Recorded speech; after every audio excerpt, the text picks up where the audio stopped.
All right. I'm gonna make a YouTube video here about AI.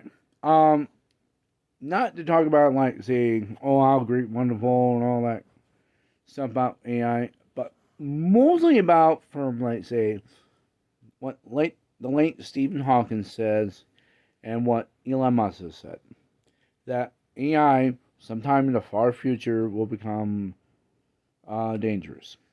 I like to question on that because after learning about how programming has to do, now I'm not an expert on this. I'm never claimed to be. I know I'm a computer programmer, but to understand about computer programming, there's like algorithms and programming and all that stuff, how the fits into all that criteria. The idea of AI becoming sentient like us is complex. Um, like for example, with our own brain, we have complex neurons around this entire cranium. The frontal lobe is where you can process thinking and all that, and where the part here is memory cortex, the visual cortex, auditory cortex part right here, all these other parts of the brain. Your sense of consciousness comes in here. Your sense of awareness comes in here. And what are these things? Well, let's go into it. Like, self-awareness, for a good example, can be put on anything, including dogs, cats, birds, animals. They all have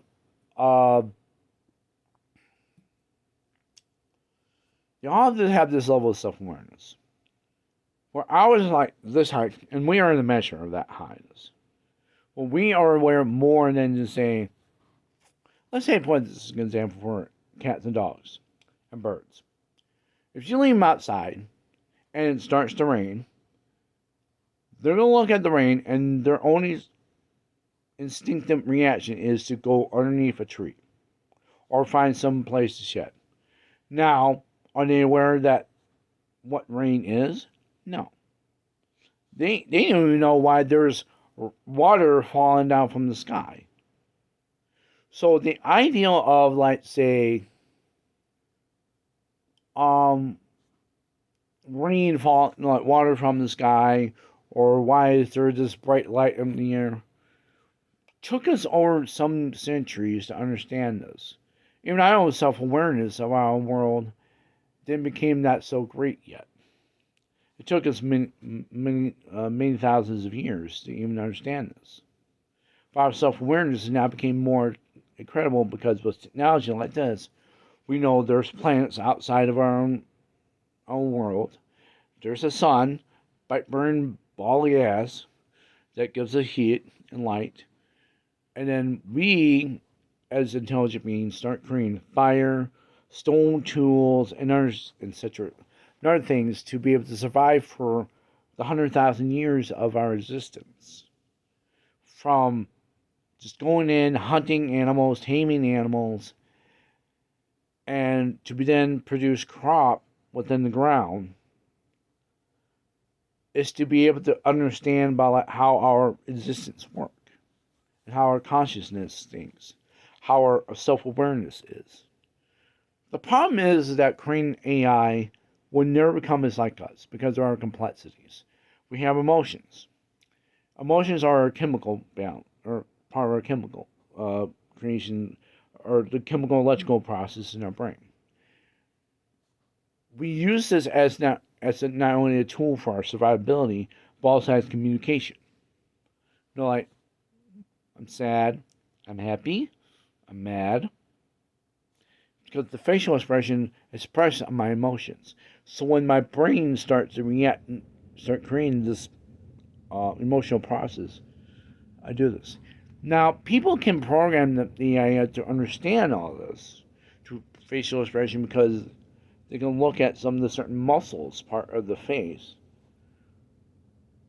But also, it's very, very hard to try to get to understand human beings, not just from facial recognition, but also one other thing: we're dangerous creatures. See, we have a history of eliminating ourselves over the years. From the time when, oh, you have a few cows I need, and you don't want to trade it. Time to get my spear. So that way I can eliminate you and take your things from you. So that way there's no one else to own your animals. Then it furs on into, like, saying, I want to take over your village. Then take over this whole large land that we call a nation. And it keeps moving forward. And then we want to defend ourselves, so we create weapons to defend ourselves. And then we create something like mustard gas to eliminate the entire playing field of soldiers during World War One, or like Agent Orange for Vietnam. There are a lot of different things out there that in our own world that we can create, that we can know how to eliminate each other.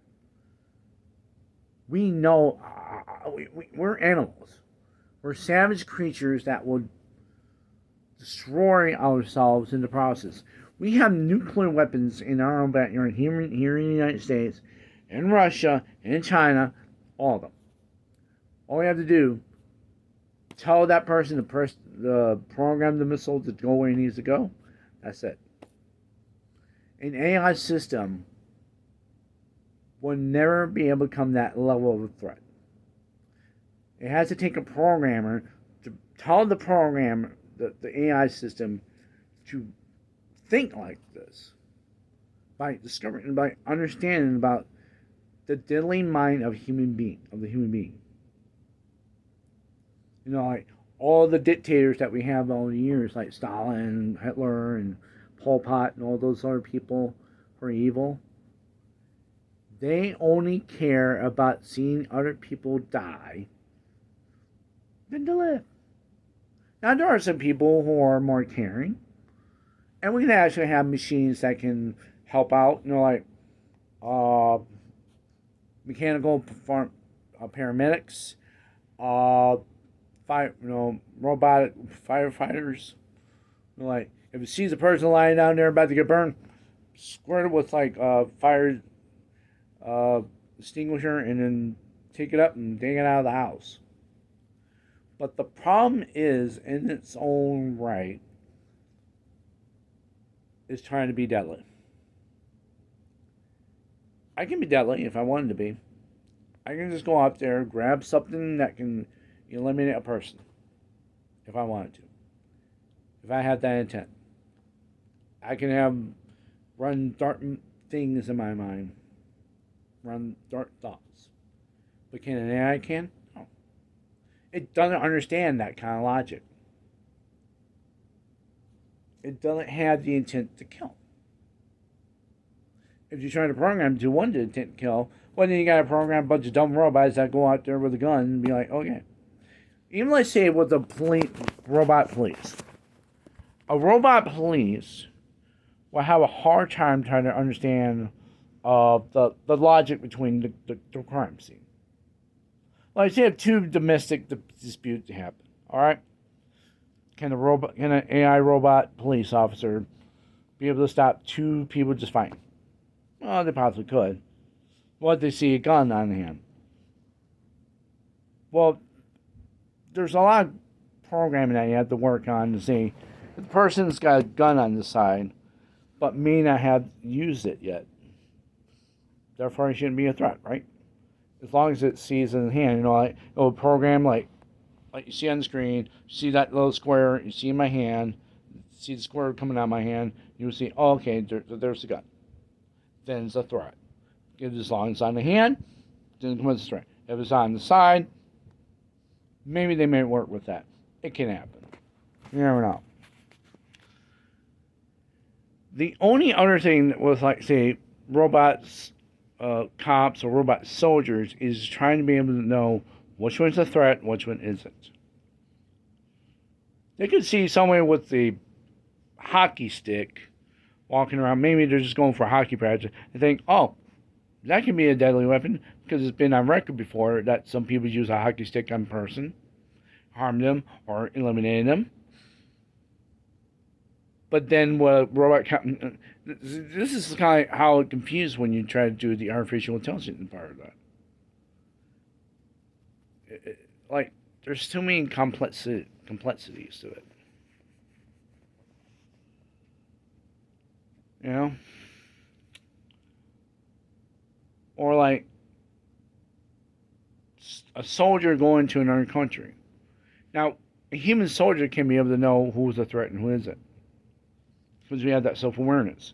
A machine will not. I mean, you can try to give it some awareness and be like, okay, but it's going to have that level of intelligence. Well, what's its awareness? But will not have the true intelligence to kind of like stop right there, don't do anything, blah blah blah. Because in the future, it's never going to happen. That's the problem with AI. Because AI is a complex thing that can never come from the complex part of the human brain. We have too many emotional problems, too many mental functions. You know. Now, if we ever want to put, like, say, a computer chip or anything to reprogram our brain, I don't mind about it. I actually never had a problem, like, saying AI recorrecting our brain. It might actually help. May increase our intelligence, may prevent us from having, like, say, an ulcer or like some stroke, whatever. Or even like what I have is called tinnitus, which is a neurological problem. Which tinnitus, when most people what it is, but some who don't, it's the phantom noise that you can hear in your head. If you get an AI system to kind of program the brain from not creating that phantom noise, say if you lost hearing, and prevents it from happening, that can actually be a good thing. There's some good thing. I do like what AI can do, but become like me, or like you, or any of these people, it's never gonna happen. Having an AI machine become president of the United States is ridiculous. There's too much complexity. We create a reality in our own world with laws and regulations and all this stuff. If you create an AI to become a politician, it won't even know what kind of rules it would need to make. Because some of our rules are based on our emotions. That's how our rules are based into.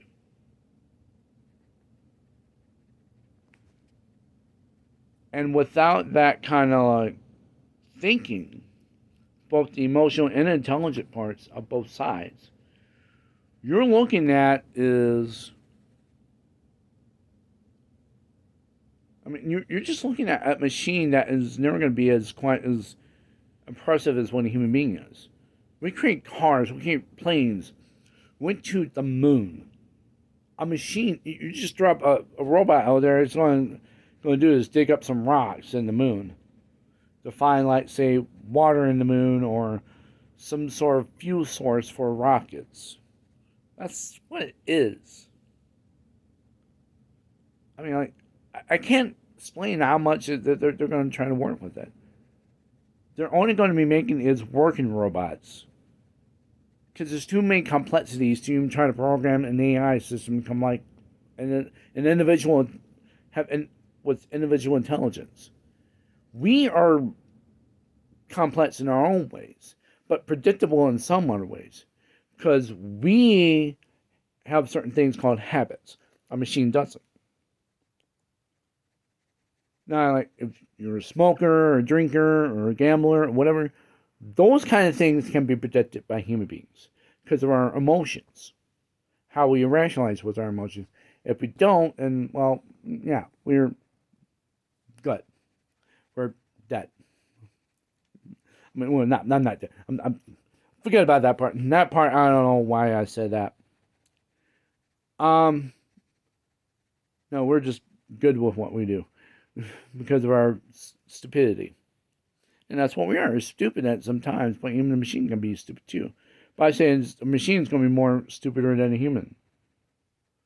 Because it doesn't have the same awareness and the same consciousness as what we do.